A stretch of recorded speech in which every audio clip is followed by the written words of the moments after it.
Voice के सारे type को हम लोग पढ़ लिए हैं और अब वॉइस को ऑप्शन मेथड के द्वारा देखते हैं कि किस प्रकार से बनता है ये। वॉइस के अगर सारे टाइप को अगर एक बार भी हम पढ़ लें तो कमोबेश हमको आइडिया मिल जाता है वो किस प्रकार से बनता है। और ऑप्शन मेथड में आपके पास ऑप्शन मौजूद रहेगा तो आप इसको आसानी से बना सकते हैं समय बचाकर। जैसे देखिए यही सवाल जो है, ही ईट्स एन एप्पल, तो ये आवाज़ नहीं आएगा, इसमें हैज़ बीन नहीं आएगा और यहाँ पे एक्सुअली वर्ब नहीं, तो यही होगा। बस इसी प्रकार से ऑप्शन मेथड से आंसर निकल जाता है। अब दूसरा प्रश्न देखते हैं, देखिए।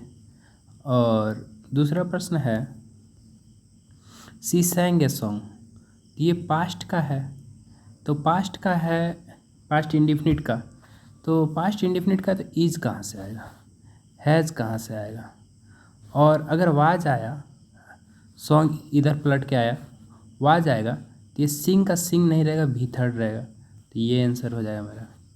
अब उसी प्रकार से तीसरा प्रश्न देखते हैं कि तीसरा प्रश्न, he is reading a book, ये प्रेजेंट कंटिन्यूअस टेंस है। प्रेजेंट कंटिन्यूअस टेंस है तो ये वाज वाला तो नहीं होगा, बिल्कुल भी नहीं, और हैज़ बीन वाला बिल्कुल भी नहीं होगा। तो इसमें हम लोग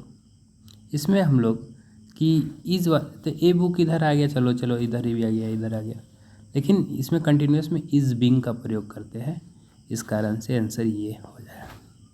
अब अगला प्रश्न देखते हैं कि he has completed the work, he has completed the work, present perfect का ये, तो प्रेजेंट परफेक्ट का है तो देखिए आंख बंद करके इज़ नहीं होगा, वाज नहीं होगा, और इसमें हम हैज़ बीन किस में है, सिर्फ एक ही जगह जहाँ दिखाई देगा वहीं मार देंगे।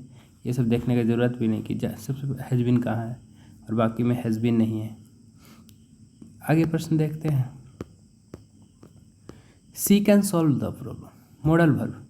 मॉडल वर्ब में बताया गया था कि मॉडल वर्ब जितने भी हैं उसके साथ बी चेक करेंगे, जो क्वेश्चन में रहेगा उसके साथ बी चेक करेंगे। तो बी कहाँ पर है, कैन बी, यही होगा। आंख बंद करके इसको टिक लगाइए। मे कैन भी है तो या फिर मे कैन है तो मे भी नहीं आएगा, कुड नहीं आएगा, सॉल्व नहीं, ये सब नहीं होगा।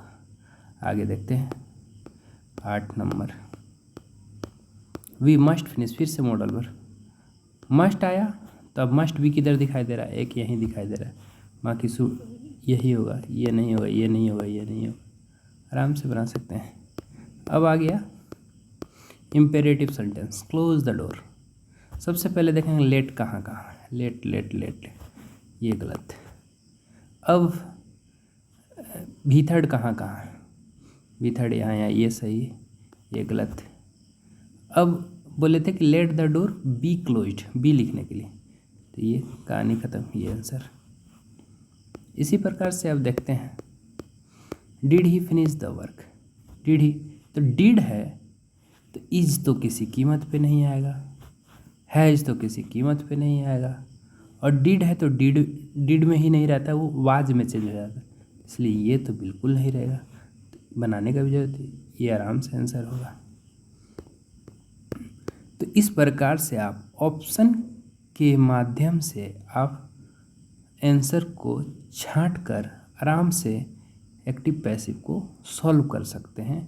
हाँ, बशर्ते उसके लिए आपको बस हर टाइप का आइडिया होना चाहिए कि वो किस प्रकार से बदलता है और किस प्रकार से बदलता है। तो अगर आपको वो टाइप का कम से कम नहीं याद रहेगा तो फिर वो आपको पता नहीं चलेगा कि ये किस चीज़ में बदलता है, आपको पता ही नहीं चलेगा प्रेजेंट इंडिफिनिट को किस में बदलते हैं, प्रेजेंट कंटिन्यूअस को कैसे बदलते हैं, प्रेजेंट परफेक्ट मॉडल वर्ब को कैसे चेंज करते हैं, इस प्रकार से आपको आइडिया ही नहीं रहेगा।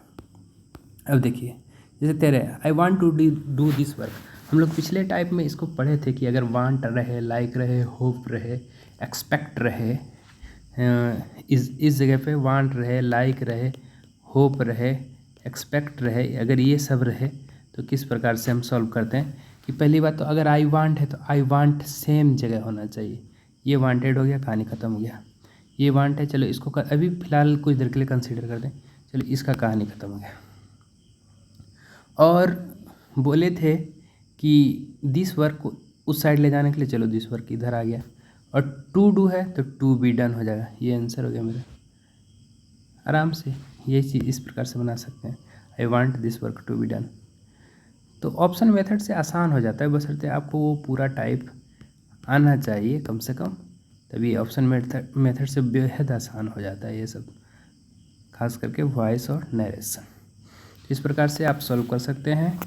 और अगर वीडियो अच्छा लगे तो दोस्तों को शेयर कीजिए, और वीडियो से आपको क्या समझ में नहीं आया कमेंट करके पूछ सकते हैं। अच्छा लगे तो लाइक कीजिए, और वीडियो को और किस प्रकार से बेहतर बनाया जा सकता है आप कमेंट करके भी बताइए। मिलते हैं अगले वीडियो में अगले चैप्टर के साथ। धन्यवाद।